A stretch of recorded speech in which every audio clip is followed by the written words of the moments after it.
मरचू जंगल से लकड़ियां काटकर बाजार में बेचने गया, लेकिन उसे लकड़ियों के अच्छे दाम नहीं मिले। इस पर मरचू ने कहा, अरे भैया, इतने कम पैसे? इन पैसों में तो 2 वक्त का खाना भी नहीं मिलेगा। आप मुझे बहुत ही कम पैसे देते हैं। मैं इतनी मेहनत से लकड़ियां काट कर आता हूँ, लेकिन उनके पैसे मुझे बहुत कम मिलते हैं। भैया, तुम्हारी लकड़ियां होती ही इतनी कमजोर हैं कि मैं इससे ज्यादा पैसे नहीं दे सकता। तुम्हारी लकड़ियों के बस इतने ही पैसे बनते हैं। अरे भैया, कुछ ज्यादा कर दो ना। वो क्या है ना कि इन पैसों का तो कुछ भी नहीं आता। मैं अपनी जिंदगी कैसे गुजारूंगा? भैया, तुम जाकर अच्छी लकड़ियां लाओ, तभी इन लकड़ियों का अच्छा दाम मिल पाएगा, वरना इन लकड़ियों का तो यही दाम है। ये सुनकर मरचू बहुत ज्यादा परेशान हो गया और पैसे लेकर किराने की दुकान से सामान खरीदकर घर आ गया। घर पहुंचते ही मरचू की पत्नी सीता ने कहा, अरे जी, सामान ले आए आप? हाँ जी, सामान ले आया हूँ। सीता के चेहरे पर खुशी छा जाती है, लेकिन जब उसने सामान देखा, जी, इसमें तो बहुत थोड़ा सामान है। हाँ सीता, मुझे पता है कि यह सामान बहुत थोड़ा है, लेकिन मैं क्या करूं? मेरे पास जितने पैसे थे, मैं उतने का ही सामान लेकर आ गया हूँ। इस तरह हमारा गुजारा कैसे हो पाएगा जी? आपको तो पता ही है कि हम कितनी मुश्किलों से गुजारा करते हैं। हाँ हाँ, मुझे पता है, लेकिन मैं कर भी क्या सकता हूँ?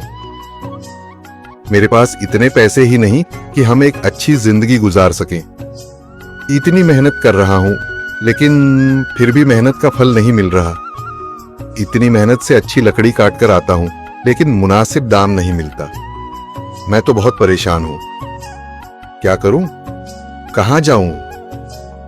अरे जी, आप परेशान न हो, आप कोई और काम देख लें। मैंने कई बार काम तलाशने की कोशिश की, पर किसी ने भी मुझे काम नहीं दिया। ये सुनकर सीता भी काफी ज्यादा परेशान हो गई। मरचू से सीता की परेशानी नहीं देखी गई। उसने अपनी पत्नी सीता से कहा, मैं फिर से जंगल की ओर जा रहा हूँ। अरे जी, अभी मत जाइए ना, वैसे भी शाम हो रही है। आप कल चले जाइएगा, अभी मत जाइए। ठीक है, अगर तुम रोक रही हो तो मैं नहीं जाता। मैं कल चला जाऊंगा। इसके बाद मरचू गांव में घूमने के लिए चला गया। तभी उसे एक आदमी मिला और उसने कहा, कहाँ जा रहे हो भैया? और सुनाओ, क्या हाल चाल है? जिंदगी कैसे गुजर रही है? अरे भैया, तुम्हें तो पता है कि लकड़ियां काटकर कैसे गुजारा होता है। हाँ भैया, तुम सही कह रहे हो। और आसपास के जंगलों में अच्छी लकड़ियां भी नहीं है। इसके लिए तो जंगल के अंदर जाना पड़ेगा। पर जंगल के अंदर तो काफी सारे जंगली जानवर होंगे। मुझे बहुत डर लगता है भैया, मैं जंगल में कैसे जाऊंगा? हाँ भैया, जंगली जानवर तो होंगे, लेकिन अच्छी लकड़ियां तो वहीं से ही मिलेंगी। ये सुनकर मरचू बहुत ज्यादा परेशान हो गया, लेकिन वह आदमी बिल्कुल ठीक कह रहा था।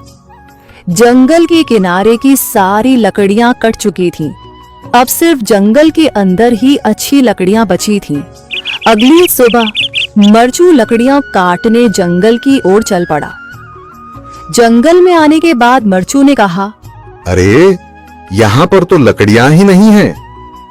वो आदमी सही कह रहा था, लकड़ियों के लिए तो जंगल के अंदर ही जाना पड़ेगा। और जंगल के अंदर जाना क्या सही रहेगा? मुझे तो बहुत डर लग रहा है, क्योंकि वहां पर तो काफी सारे जंगली जानवर होंगे जो खतरनाक होंगे। अगर आज मैं जंगल के अंदर नहीं गया तो मैं आज घर पैसे लेकर नहीं जा सकूंगा, और फिर जब पैसे नहीं होंगे तो गुजारा कैसे होगा? मरचू जंगल के बाहर खड़ा सोचता ही रहा और फिर उसने सोचा, अरे, यहाँ पर भी कोई मजबूत पेड़ दिखाई नहीं दे रहा जिससे मैं लकड़ियां काटकर घर ले जा सकूं। लगता है और अंदर जाना पड़ेगा। यही सोचकर मरचू जंगल के अंदर चला गया। अंदर जाने के बाद उसने इधर उधर पेड़ देखे, पर उसे कोई भी अच्छा पेड़ दिखाई नहीं दिया। यह सोचकर मरचू जंगल के और अंदर चला आया।